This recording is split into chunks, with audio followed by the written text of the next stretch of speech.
Good evening and welcome to another episode of the Sleep to Law series. Tonight we are going to take a long drive down a dark highway into the world of Stephen King. We are going to talk about Dr. Sleep.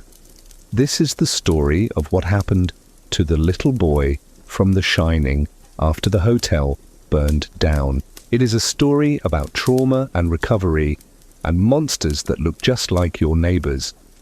If you would like to support the channel, please subscribe and leave a comment. It really helps us out. Before we begin, I have a question for you. Do you think that the things that scare us as children ever really go away, or do we just learn to lock them up? Comment your answer below. Now close your eyes and let's begin. Part 1. The lockboxes and the empty devils. The world is a hard place when you have a shine that won't turn off. For Dan Torrance, the world was too loud and too bright and full of dead things that didn't know they were dead. He was not a child anymore. The little boy who rode his tricycle through the hallways of the Overlook Hotel was gone. In his place was a man who was drifting through the wreckage of his own life. Dan was in his 30s now, but he looked older. He had the face of a man who had seen too many bad things and drank too much cheap whiskey to forget them. Dan was a drifter. He moved from town to town and job to job. He worked on docks and in fields. He painted houses and shoveled snow. He never stayed in one place for long because if he stayed, the ghosts would catch up. The Overlook Hotel was gone. It had burned to the ground years ago in the mountains of Colorado, but the ghosts that lived there were not destroyed. Some of them had attached themselves to Dan like leeches. They followed him. They wanted him. They wanted the light that shone inside him. When Dan was a child, his friend Dick Halloran had taught him a secret. Dick was the cook at the Overlook and he had the shine too. He knew that the ghosts were hungry for people like them. He taught Dan how to build a lockbox in his mind. It was a mental exercise. So you had to close your eyes and imagine a strong steel box. You had to imagine it had heavy hinges and a big padlock. When a ghost came for you when you saw the rotting woman in the bathtub or the man with the dog face, you didn't run. You grabbed them with your mind. You shoved them into the box and you slammed the lid shut. It sounded easy, but it was hard work. It took focus, and it was harder when you were drunk. But Dan had gotten good at it. He had boxes in his mind that had been locked for 20 years. Inside those boxes, the ghosts were screaming and scratching, but they couldn't get out. One of the boxes held Mrs. Massey. She was the woman from room 217. She was the one who had tried to strangle him. She was bloated and purple and smelled like dead fish. Dan had locked her away a long time ago. Another box held Horace Derwent. He was the ghost who wore the dog costume. He was a symbol of the madness of the hotel. Dan had locked him up too, but locking them up didn't make them go away. They were always there in the back of his head. They were a heavy weight. Dan drank to quiet the noise. He drank to dim the shine. When he was drunk, the world got fuzzy. The thoughts of other people didn't come into his head as loud. The future didn't flash before his eyes. The alcohol was a medicine and a poison. It kept him sane, but it was slowly killing him. Dan hit rock bottom more than once. He woke up in strange beds with no memory of how he got there. He stole money from women he slept with. He got into fights. He was becoming his father. He was becoming Jack Torrance. The fear of that was worse than the ghosts. He didn't want to be the man who broke his family's arms. He wanted to be good. But the thirst was a monster that lived in his belly, and it was always hungry. While Dan was fighting his demons in the dark corners of America, there was another kind of monster moving on the highways. They were called the True Knot. They did not look like monsters. If you saw them, you would think they were just old retirees enjoying their golden years. They drove big, expensive RVs. They wore polyester shirts and sun hats. They had bumper stickers that said things like, "We are spending our children's inheritance." They looked harmless, but they were not harmless. They were predators. The True Knot was a tribe of psychic vampires. They were ancient. Some of them had been alive for centuries. They had wandered the earth before Rome fell. They had different names in different times, but now they were the True Knot. They were led by a woman named Rose the Hat. She was beautiful and terrible. She wore an old battered top hat that she had found years ago. She had black hair and black eyes that could see into your soul. The True Knot did not eat food, they ate steam. Steam was the name they gave to the shine. It was the psychic essence that people like Dan possessed. Everyone has a little bit of steam. It is the thing that lets you know who is calling before you pick up the phone. It is the thing that makes a mother know her child is hurt. But some people have a lot of steam. Special children have it. And when those children suffer, the steam becomes potent. The True Knot hunted these children. They traveled the highways looking for them. They were like sharks sensing blood in the water. When they found a child with the shine, they would kidnap them. They would take them to a quiet place, and then they would hurt them, because pain purifies the steam. Fear makes it strong. When the child died, the steam would leave their body like a mist, and the True Knot would inhale it. It kept them young. It kept them healthy. It allowed them to live forever. Rose the Hat could smell steam from miles away. She sat in her RV while her driver steered them down the interstate. She looked out the window at the passing cornfields and strip malls. She was always hungry. The world was getting empty. There were fewer children with the shine these days. The modern world with its screens and drugs seemed to dull the magic. The True Knot was starving. They were getting desperate.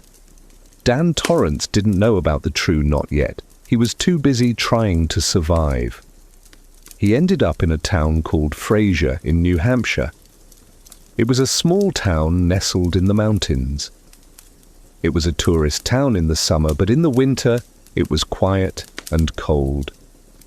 The snow piled up high on the sidewalks. The wind howled through the valley.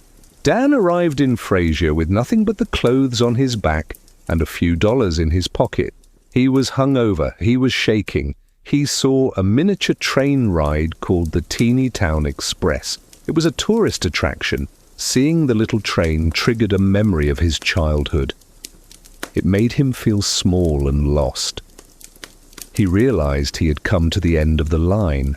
He couldn't keep running. If he didn't stop drinking, he was going to die. He met a man named Billy Freeman. Billy was a local. He was a good man with a kind face.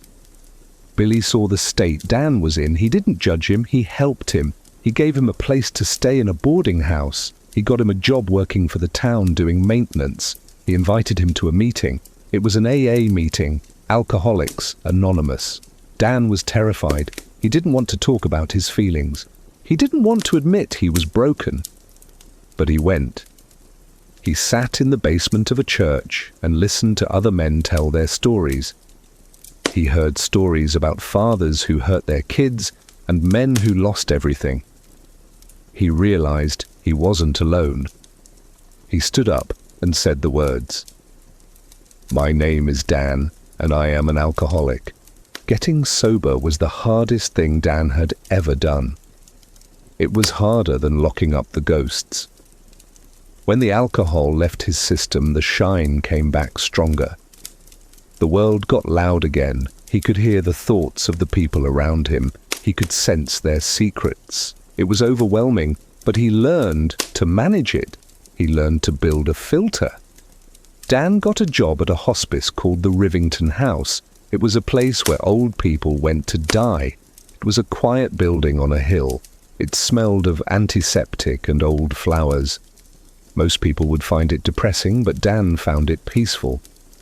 The people there were at the end of their journey. Their minds were drifting. Their thoughts were soft. At the hospice, there was a cat named Azrael.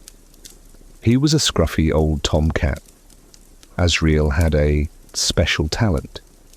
He knew when someone was going to die. He would wander down the halls and sniff at the doors. If a patient was close to the end, Azrael would go into their room. He would jump up on the bed and curl up next to them. He would purr. Dan noticed this. He started following the cat. When Azrael went into a room, Dan would go too. He would sit by the bedside. The dying people were often scared. They were confused. They saw things from their past. They saw their dead relatives. Dan used his shine to help them. He didn't cure them. He couldn't stop death, but he could make it easier. He would take their hand. He would open his mind to theirs. He would soothe them.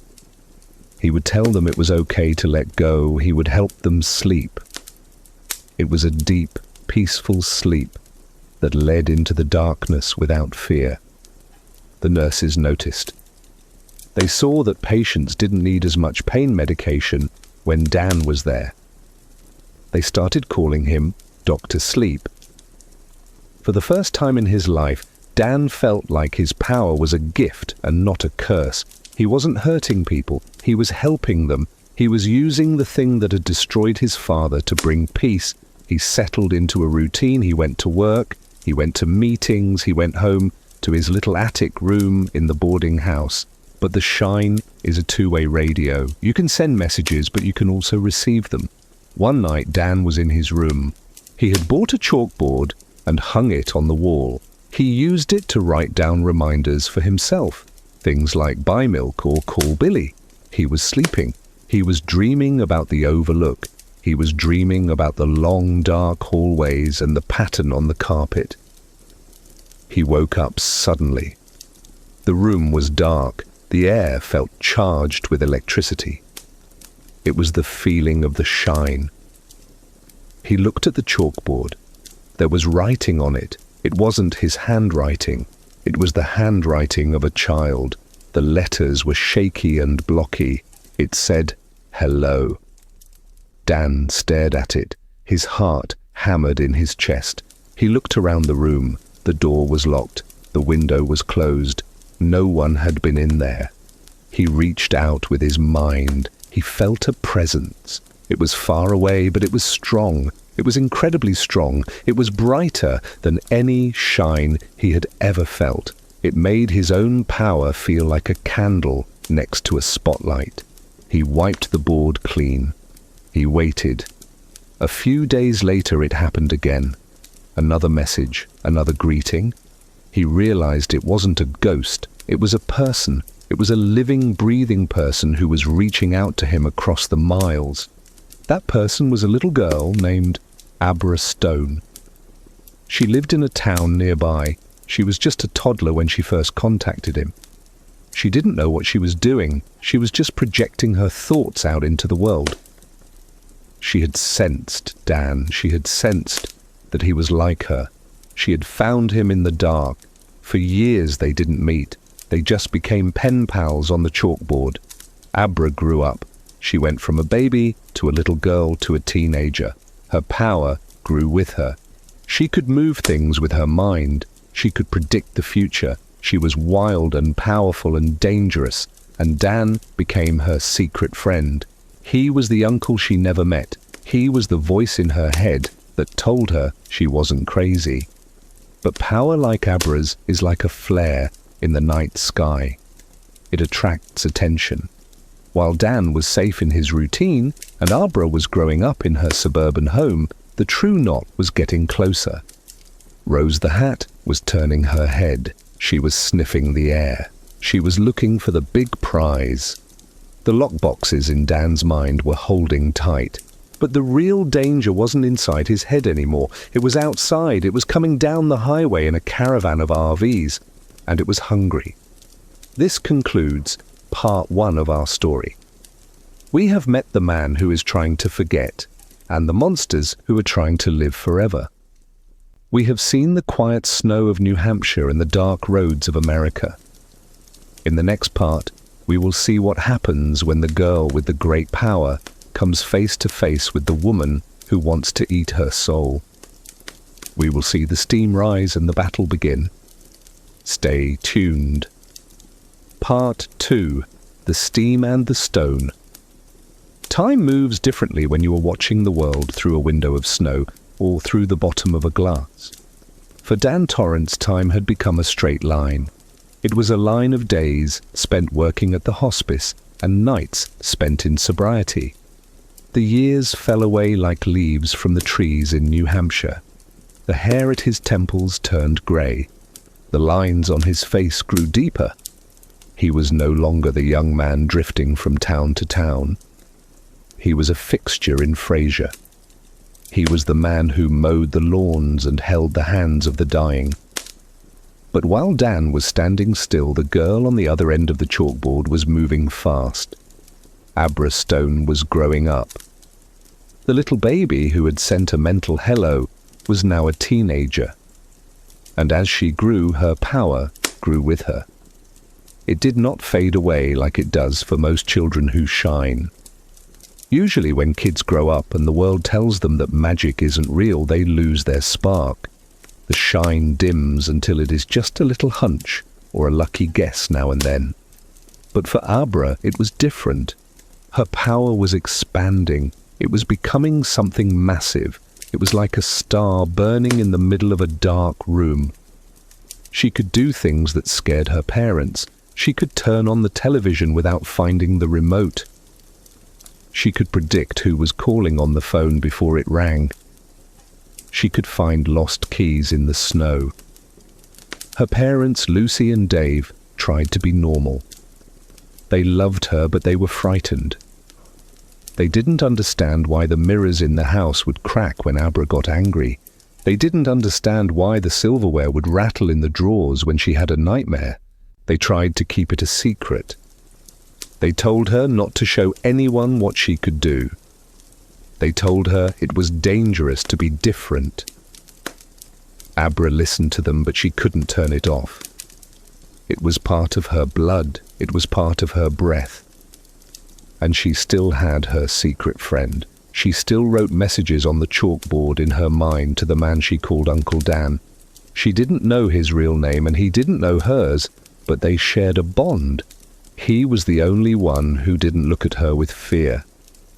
He was the anchor that kept her from floating away. But the world was getting dangerous. The true knot was still out there and they were starving. The years had not been kind to them. The steam was getting scarce. The world had become too loud and too digital. Children were losing their magic faster than before. And there was something else. There was a sickness in the knot. They called it the measles, but it was worse than that. It was a rot. It started with one of their members who had fed on a child with tainted steam. The sickness spread through the group. Rose the Hat was worried. She looked in the mirror of her RV and saw that she looked tired. Her skin was pale. Her eyes were sunken. The magic that kept them young was failing. They needed a big feed. They needed a miracle. They travelled in a caravan of expensive motorhomes. If you saw them parked at a rest stop, you would see a line of Winnebagos and Airstreams. You would see old people sitting in lawn chairs under striped awnings. You would see them drinking tea and reading newspapers. But if you got too close, you would smell something wrong. You would smell old flowers and copper and something like ozone. One day, the true knot found a target. It was a boy named Bradley Trevor. He was a good kid. He was known as the baseball boy because he was a phenomenal pitcher for his age. He had a strong arm and a good heart. But more importantly, he had the shine. He didn't know it. He just thought he had good instincts. He thought he knew where the batter was going to swing before they swung. But Rose saw him. She saw his light from miles away. To her, he looked like a beacon. He looked like a feast.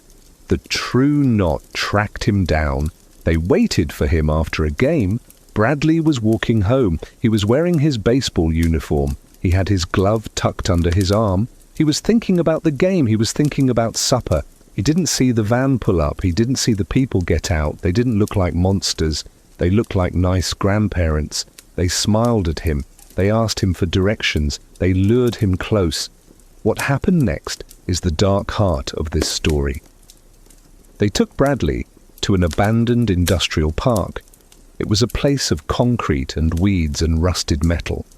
It was a place where no one would hear a scream. They formed a circle around him. They didn't just kill him. That would have been a waste. They needed the steam. And steam is most potent when the victim is in pain. They hurt him. They terrified him. As he suffered, his essence left his body like a mist. It was a silver smoke that poured from his mouth and nose. The members of the True Knot inhaled it. They breathed it in like addicts. They fed on his pain. Their eyes rolled back in their heads. Their skin flushed with color. The rot of the measles receded for a moment. They felt young again. They felt powerful. Rose the Hat stood in the center of the circle, drinking the deepest of the steam. She felt the rush of immortality. But they made a mistake. They didn't know that there was a witness. Miles away in her bedroom, Abra Stone screamed. She wasn't there physically, but her mind was wide open. She had sensed the baseball boy. She had connected with him because his shine was like hers. When he died, she felt it. She saw it. She saw the faces of the True Knot. She saw the top hat that Rose wore. She saw the hunger in their eyes. She felt the pain of the boy. It hit her like a physical blow. She fell to the floor, convulsing. Her parents rushed in, terrified. The windows in her room shattered. The light bulbs exploded. But the connection went both ways. When Abra screamed, Rose the Hat heard her. Rose stopped feeding. She looked up. She looked around the empty industrial park. She felt a massive surge of power. It was bigger than the baseball boy. It was bigger than anything she had ever felt in her centuries of life. She realized that someone had been watching them. Someone with immense power. Rose licked her lips. She wasn't scared. She was excited. She called this new presence the Great Whale. She told her followers that there was a prize out there big enough to feed them for 100 years. The hunt was on. Abra was traumatized. She knew that the monsters were real now. She knew they killed children. And she knew they had seen her. She was terrified. She reached out to the only person she could trust. She reached out to the chalkboard. She wrote Redrum. It was the word from Dan's childhood, the word from the Overlook. She didn't know what it meant exactly, but she knew it was a warning. She knew it was the code for danger. Dan saw the message. He felt the panic coming from her. He knew that the quiet days were over. He knew that he couldn't just be the janitor at the hospice anymore. He had to be the guardian again. He had to be the hero. But he was old and tired. He didn't want to fight. He wanted to stay in his safe life. But he remembered the starry boy he had left in the apartment years ago. He remembered the guilt. He decided that this time he would not run away. Dan and Abra needed to meet. They had to bridge the gap between the mind and the real world. They arranged a meeting in a public place. It was a park bench near the library in a town halfway between them. Dan drove his old car. He was nervous. He wondered what she would look like. He wondered if she would accept him. When he saw her, he was surprised. She was just a teenage girl. She wore jeans and a hoodie. She looked like any other kid at the mall. But her eyes were old. They had the depth of the shining in them. They sat on the bench. They didn't speak out loud at first. They spoke mind to mind. It was faster. It was safer. Abra told him everything. She showed him the memory of the baseball boy. Dan flinched. It was brutal. He saw the true knot. He recognized what they were. He told her about the energy vampires. He told her that they were predators who had lived on the edges of history for a long time. He told her that she was in grave danger. Abra was scared, but she was also angry. She had a fire in her. She wanted revenge for the boy. She wanted to stop them. Dan warned her. He told her that hate was dangerous. He told her that emotions like that could make her careless. He tried to teach her the things Dick Halloran had taught him. He told her about the lockboxes. He told her how to hide her steam so the true knot couldn't smell her. But Rose was already hunting. She was using her astral projection to scour the region. She was looking for the psychic footprint of the girl who had screamed. Rose was a master of the mind. She could travel miles in seconds. She found Abra's location. She didn't come physically at first. She came in a vision. One night, Abra was in her room. She felt a pressure in her head. It was like a headache that wouldn't go away.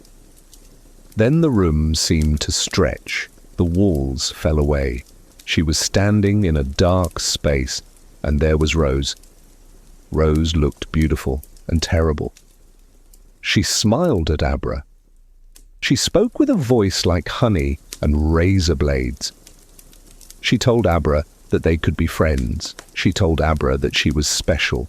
She tried to seduce her. She tried to trick her into opening her mind. But Abra was not just a victim, she was a trap. Dan had helped her prepare. Abra had built a defense in her mind. She imagined her mind as a giant library filled with steel filing cabinets. When Rose tried to push her way in, Abra didn't run. She waited. She waited until Rose was deep inside her head. Then she slammed the drawers of the filing cabinets shut. She slammed them on Rose's fingers. It was a psychic attack. In the real world in her RV, miles away, Rose screamed. Her hands were not physically crushed, but the pain was real.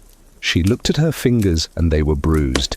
She had been hurt. A child had hurt her. This was impossible. The true knot was supposed to be the top of the food chain. Rose was furious, but she was also more hungry than ever. A child with enough power to hurt her was a child with enough steam to make them like gods. Dan knew that this small victory was only the beginning. He knew that Rose would come back, and next time she would bring the whole family. She would bring the muscle. He knew they couldn't stay in New Hampshire. They couldn't stay in Abra's house. It was too exposed. They needed a plan. Dan went to his AA group. He looked at the people there. He saw his friend Billy. He saw the doctor from the hospice. He realized he needed help. He couldn't fight an army of vampires alone. He needed allies. He decided to break the rules. He decided to tell Billy the truth, or at least some of the truth. He told Billy that a bad group of people was after his niece. He asked for help. Billy was a good man. He didn't ask too many questions. He saw the fear in Dan's eyes, and he agreed to help. Meanwhile, the sickness in the true knot was getting worse. The steam from the baseball boy had helped for a moment, but it wasn't enough. The measles were coming back. Members of the knot were dying. They were turning to dust. When one of them died, they didn't leave a body. They just crumbled into nothing, leaving their clothes behind. It was a pathetic end for creatures who thought they were superior to humans. This desperation made them reckless. They abandoned their caution. They drove their RVs fast. They stopped caring about being seen. They were coming for Abra. Dan and Abra realized that they couldn't just run. If they ran, the knot would chase them forever. They had to stand and fight. But where? Where could they fight a group of ancient psychic vampires and win? Dan thought about the geography of power. He thought about places where the barrier between the worlds was thin. He thought about the places where ghosts were strong. And then the idea came to him. It was a terrible idea. It was a nightmare idea, but it was the only one that made sense. He had to go back. He had to go back to the place where his life had been ruined. He had to go back to the mountains of Colorado. He had to go back to the Overlook. The hotel was gone. It had burned down 30 years ago. But Dan knew that the ghosts weren't gone. He knew that the energy was still there, soaked into the blackened earth. He knew that he had carried some of those ghosts with him in his lockboxes. He had a plan. It was a suicide mission. He wanted to use the evil of the Overlook to fight the evil of the True Knot. It was like using fire to fight fire. He told Abra his plan. She was brave. She agreed. They prepared to travel. Dan packed his bag. He said goodbye to the hospice. He went to the room of a dying patient one last time. He sat with them. He took a little bit of their steam as they died. He stored it in a mental canister. He did this again and again. He was stockpiling ammunition. He wasn't going to eat it. He was going to use it as a weapon. He knew the True Knot was hungry. He planned to offer them a poisoned meal. The journey to Colorado was long. It was a reverse of the journey he had made as a child. They drove across the plains. The landscape changed from the green of the east to the brown of the west. The mountains rose up in the distance. They looked like jagged teeth. Dan felt a sickness in his stomach. Every mile closer to the Overlook made his head pound. The shine was reacting to the proximity of the old hotel. It was calling to him. Danny, or come play with us."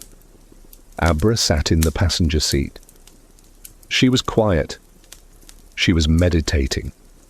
She was sharpening her mind. She was ready for war.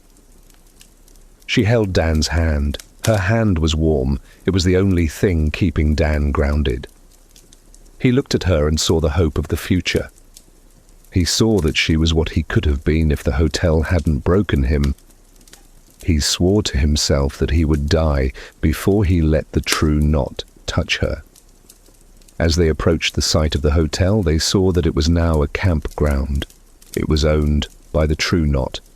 They had bought the land years ago. It was their headquarters. It was their sacred ground. They didn't know that Dan Torrance was coming home. They didn't know that the son of the caretaker was bringing hell with him. The campground was empty when they arrived. It was winter again. The snow was deep. The wind howled through the trees. The foundations of the old hotel were buried under the white drifts. But Dan could see them. He could see the outline of the porch. He could see where the hedge animals used to be. He could hear the phantom music of the ballroom. Dan parked the car. He stepped out into the cold air. He took a deep breath. It smelled like pine needles and ozone. It smelled like the past.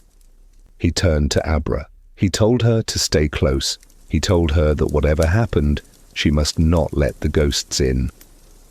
She must only focus on the True Knot. Then they waited. They didn't have to wait long. The caravan of the True Knot was close behind them. Rose the Hat was leading them. She was furious. She was starving. She could smell the steam of the girl. She could smell the steam of the man. She thought they were trapped. She thought they had made a mistake by coming to her home turf. She didn't know that Dan had the keys to the jail. She didn't know that he was bringing the inmates with him. The sun began to set behind the mountains. The shadows grew long. The trees looked like skeletons. The headlights of the RVs appeared on the winding road below. They looked like a snake made of light slithering up the mountain. Dan stood on the foundations of the Overlook. He closed his eyes. He reached into the back of his mind. He found the lockboxes. He put his hand on the imaginary padlocks. He whispered to the ghosts inside. "Get ready," he said. "It's time to come out and play." The tension in the air was electric. The stone of the mountain seemed to hum. The stage was set for the final battle. It was not just a fight between good and evil. It was a fight between the hunger of the void and the power of the human spirit. It was the steam against the stone. And in the middle of it all stood a man who just wanted a drink and a girl who just wanted to grow up. The first RV pulled into the clearing. The door opened. Rose the Hat stepped out. She looked magnificent and terrifying. She smiled. "Hello, little whale," she called out to Abra. "Hello, Doc," she called out to Dan. She didn't know that she was standing on a graveyard of monsters. She didn't know that the ground beneath her feet was hungry too. This concludes part 2 of our story. We have travelled from the quiet rooms of the hospice to the snowy peaks of the Rockies. We have seen the cruelty of the true knot and the courage of a young girl. The trap is set. The players are in position. Next time, we will witness the unleashing of the legacy. We will see what happens when the boxes are opened, and the Overlook wakes up one last time. Join us for the final chapter of Dr. Sleep. Part 3.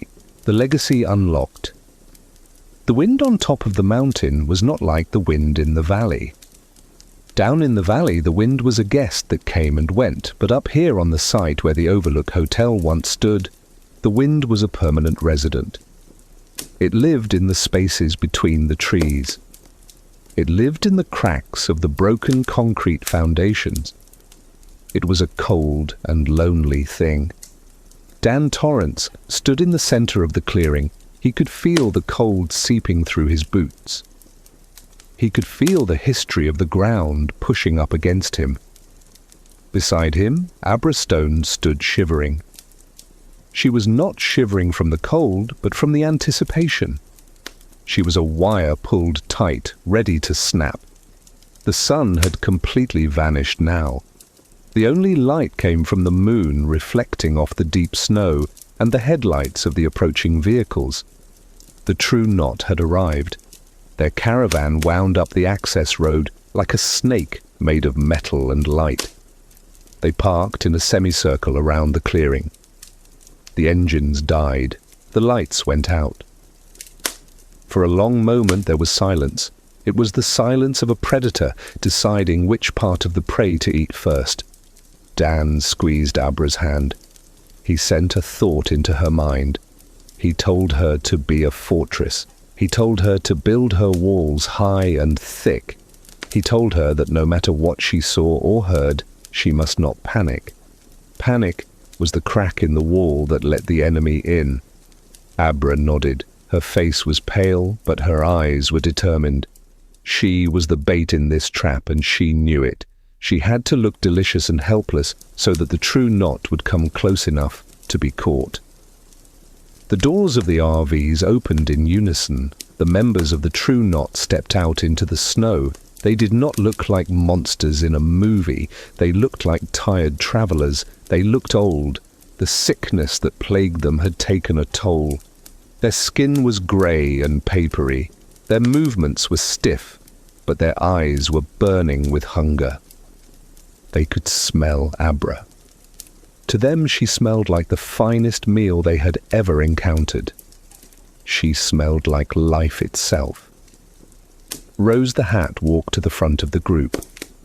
She moved with a grace that the others lacked. She was the queen of this hive. She wore her battered top hat at a jaunty angle. She looked at Dan and Abra, and she smiled. It was a smile that did not reach her eyes. Her eyes were black pits. She spoke not with her mouth, but with her mind. Her voice boomed in the clearing. She welcomed them to her home. She told them that it was foolish to come here. She told them that they had nowhere left to run. Dan stepped forward. He shielded Abra with his body. He spoke back. He didn't use his mind, he used his voice. He wanted to sound human. He wanted to sound weak. He told Rose that they were tired of running. He told her that they wanted to make a deal. This was part of the plan. He had to make Rose believe that he was giving up. He had to make her lower her guard. Rose laughed. The sound was sharp and brittle in the cold air. She asked what a man like him could possibly offer. a god like her. Dan reached into his pocket. He pulled out a small canister. It was not a real physical canister. It was a mental construct. In his years at the hospice, he had collected the final breaths of the dying. He had collected the steam of people who passed away peacefully in their sleep. This steam was not like the steam of tortured children. It was not bright and red and full of fear. It was grey and quiet. It was the essence of acceptance. It was the essence of the end. To the true knot who craved life above all else, this steam was poison. But Dan hoped they wouldn't know the difference until it was too late. He opened the mental canister. He let a little bit of the grey steam drift out. It floated across the snow like a fog. The members of the true knot sniffed the air. They were so hungry that they couldn't think straight. They smelled energy. They didn't realize it was the energy of death. They started to move forward. They licked their lips. They were like sharks, smelling blood in the water. They forgot about their formation. They forgot about caution. They just wanted to feed. Rose was the only one who hesitated. She was older and smarter than the others. She tasted the air and she tasted something wrong. She tasted the hospice. She tasted the medicine and the old age. She screamed a warning to her followers. She told them to stop. She told them it was a trick, but it was too late. The hunger was too strong. The true knot surged forward. They ran towards Dan and Abra, their hands outstretched, their faces twisted into masks of greed. This was the moment. Dan looked at Abra. He gave the signal. Now! Abra unleashed her power. She didn't attack them. She simply pushed. She pushed the grey steam towards them. She created a wind of the mind that blew the poison directly into their faces. The true knot inhaled it. They couldn't help it. It was instinct. They breathed in the steam of the dying, and immediately they began to scream. It was not a scream of fear, but of confusion and agony. The steam did not make them young, it made them old. It accelerated the rot inside them. They fell to their knees in the snow. They clawed at their throats. Their skin began to crack and flake away like old paint. They were choking on the very thing they thought would save them. The illusion of their immortality was shattered. They were just old, sick creatures dying in the cold. Rose saw her family falling. She saw her empire crumbling. She screamed in rage. She turned her focus to Dan. She realized that he was the architect of this trap. She launched herself at him, not physically but mentally. She hit him with a psychic hammer blow. Dan staggered back. He felt blood trickle from his nose. Rose was strong. Even weakened, she was stronger than him. She battered his mental defenses. She tore at the walls of his mind. She wanted to crush him. She wanted to peel his mind apart, layer by layer. Dan fell to the ground. The snow was freezing against his face. He felt the darkness closing in. He felt Rose's fingers in his brain looking for his soft spots. She was going to kill him, and then she was going to take Abra. Dan knew he couldn't win this wrestling match. He was just a man.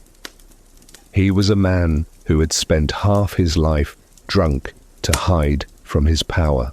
He didn't have the raw strength to defeat the queen of the vampires, but he didn't have to defeat her. He just had to open the door. Dan closed his eyes. He ignored the pain in his head. He ignored Rose's screaming voice. He went to the back of his mind. He went to the place where he kept the lockboxes. He saw them there in the dark. Great iron boxes wrapped in chains. They were shaking. The things inside them were pounding on the lids. They had been waiting for decades. They had been fermenting in the dark. They were not just ghosts anymore. They were concentrated nuggets of hatred and madness. There was the box for the woman in room 217. There was the box for the masked guests of the ballroom. There was the box for Horace Derwent, and there was the box for his father, Jack Torrance. Dan put his mental hands on the locks. He hesitated for a split second. He knew that once he did this, there was no going back. He was releasing the cancer he had cut out of his own soul. He was inviting the Overlook back into the world. But then he heard Abra cry out. Rose had bypassed Dan and was attacking the girl. That was enough. Dan turned the key. He threw open the lids. He shouted into the darkness of his own mind, "Get out, go get her. She's the one you want." The release was explosive. It was like a dam breaking. The ghosts did not walk out. They burst out. They poured out of Dan's mind and into the physical world. They were powered by the ambient evil of the location. This was their home. They knew this ground. They manifested in the clearing. They were not transparent wisps of smoke. They looked solid. They looked rot-eaten and terrible. The woman from the bathtub appeared. She was bloated and purple. She crawled across the snow with unnatural speed. The man in the dog costume appeared. He barked and snarled, his human teeth bared. The guests of the masquerade ball appeared in their tuxedos and gowns, holding their martini glasses, but their faces were skulls. They did not look at Dan. They were not interested in him. He was the one who had carried them. He was the vessel. They were interested in the new energy. They were interested in the bright, burning soul of Rose the Hat. To the ghosts, Rose was a beacon. She was life. And the dead hate the living. Rose stopped her attack on Abra. She looked around in horror. She saw the army of the dead surrounding her. She had spent her life being the hunter, but now she was the prey. She tried to use her power to push them back, but her power worked on the living minds of humans. It did not work on the dead. You cannot drain the steam from a ghost. You cannot bargain with a nightmare. The woman from room 217 reached Rose first. She wrapped her cold, wet hands around Rose's throat. Rose struggled. She clawed at the ghost's arms, but her hands passed through the rotting flesh like it was slush. Then the others descended. The dog man bit her leg. The masquerade guests surrounded her, pressing in with their skeletal grins. They were cold, so cold. They began to drain her, not of steam, but of heat. They were sucking the warmth out of her body. Rose the Hat, the great traveller, the immortal vampire, shrieked. It was a sound of pure despair. She was being dragged down, not into hell, but into the nothingness that the Overlook represented. The ghosts were heavy. They were the weight of all the bad things that had ever happened in the hotel. They pulled her down into the snow. They covered her. She disappeared beneath a pile of rotting finery and wet flesh. Her hat fell off and rolled across the clearing. It came to a stop at Dan's feet. Silence returned to the mountaintop. The other members of the true knot were dead or dying from the poison steam. Rose was gone, consumed by the legacy of the Overlook. The ghosts stood up. They looked around. They looked at the ruins of their hotel. They looked at the moon. And then, slowly, they began to fade. Their purpose was done. They had been released from Dan's mind, and now, without a vessel to hold them, they dissipated into the ether. They became just wind and memory again. Dan lay in the snow. He was exhausted. He felt light. For the first time in 40 years, his mind was empty. The boxes were gone. The voices were gone. He felt a hand on his shoulder. It was Abra. She helped him sit up. She was crying, but she was smiling too. She was safe. They were alive. But the story was not quite over. There was one ghost who had not faded away immediately. Dan looked towards the ruins of the hotel. Standing near where the ballroom used to be was a man. He was wearing a denim jacket and work boots. He held a roquet mallet in his hand. He looked young. He looked like he did before the hotel took him. It was Jack Torrance. Dan stood up. His legs were shaky. He walked towards his father. He didn't feel fear anymore. He just felt sadness. Jack looked at Dan. He looked at the grey hair and the lines on Dan's face. He saw the man his son had become. He saw the strength in him. Jack dropped the mallet. It made no sound as it hit the ghost of the floor. Jack smiled. It was a real smile. It was the smile of the father who had loved Danny before the drink and the ghosts took over. He raised a hand in a wave, a goodbye. Then he turned and walked into the shadows and was gone. Dan stood there for a long time. The tears froze on his cheeks. He had finally made peace. He had finally forgiven the man and the monster. Dan and Abra left the mountain. They walked past the empty RVs. They walked past the bodies of the true knot, which were already turning to dust in the wind. They got into Dan's car. The heater sputtered to life. They drove down the winding road, leaving the darkness behind them. The epilogue of our story finds Dan back in Fraser, New Hampshire. It is a year later. Life has returned to a rhythm. But it is a different rhythm now. It is lighter. Dan still works at the hospice. He still mows the lawns and fixes the trains at Teeny Town. He still goes to his AA meetings. But he doesn't hide anymore. He doesn't look over his shoulder. The lockboxes are gone, and he has not built new ones. He sits in the room of a patient.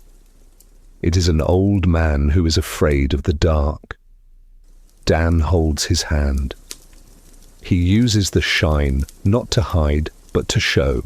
He shows the old man a field of summer flowers. He shows him a warm light. He helps him cross over. Dan is no longer just surviving. He is living. He has accepted his role. He is the guardian of the gate. He is Dr. Sleep. He visits Abra sometimes. She is doing well. She is learning to control her power without fear. She is just a normal girl who happens to be able to move things with her mind. She calls him Uncle Dan. They sit on the porch and drink iced tea and talk about everything and nothing. They share a look, sometimes a look that says, we know what is out there in the dark, and we know that we can beat it. The world is still a dangerous place. There are other things in the shadows. There are other monsters, but Dan knows that the light is stronger. He knows that as long as he stays sober and as long as he keeps his friends close, he can handle whatever comes. The story of Dr. Sleep is a story about trauma. It is about how the things that happen to us as children leave scars. It is about how we try to numb that pain with addiction or anger. But it is also a story about recovery. It is about opening the boxes and letting the light in. It is about facing the ghosts and realizing that they only have the power that we give them. So tonight, as you lay in your bed and the wind blows outside your window, think about Dan Torrance. Think about the long road he traveled from the snowbound hotel to the quiet garden of the hospice. Think about the peace he found. And remember that no matter how dark the night gets, the morning always comes. The steam always rises, and the shine always goes on. Thank you for joining me on this journey through the lore of Stephen King. This has been the story of Dr. Sleep. I hope it helps you find your own quiet space in the dark. If you enjoyed this series, please leave a comment and let me know what other stories you would like to hear. Sleep well, everyone, and watch out for the steam. Good night.